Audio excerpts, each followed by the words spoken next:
сууту, аттын сууту. Ошонун этап менен айтып берсеңиз болобу? Болот. Бул эми мисалы атты бактыңар, может 45 күн, может 40 күн, может 2 ай бактыңыз, 60 күн. Атты эгерде үйдө байлап баккан болсоңор, атты сууга өткөрдүңөрбү? Сууга өткөргөндө ошол жерде аскылатты. Сыртка алып чыкпайчы. Ат семиз да. Бастырбаш керек, Пока бастырбай ошол жеринде алсын. Кандай кылып алсын? Эртең менен чөбүн берип туруп, суусун берип асып койсун атты. Жөн эле жүгөн салып эле асат десе такабайт. Ушундай кылып эле жатпай турган кылып, чөп жебей турган кылып асып коет.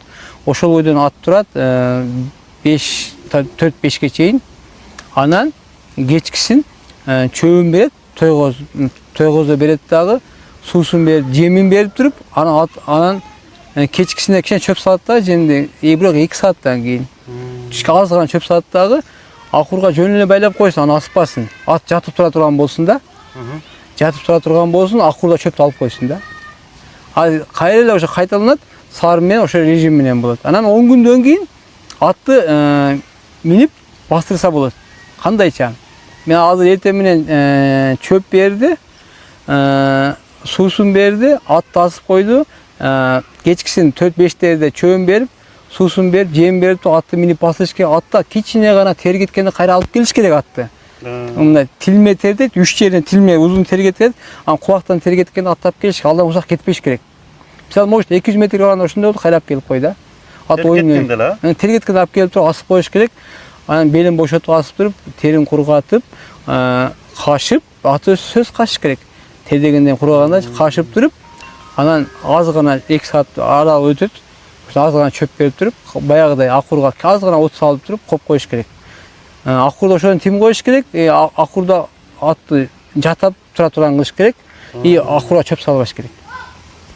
Ошо режим менен кээде мисалы биринчи күнү 200 метр бастырды, кийин 300 метр барганда тер болушу мүмкүн. Кийин 400 метр ошентип узатып кете берет бастырыпчы. Ошондо башында атты алгандан кийин мындай жемдичи канча килограмм берет?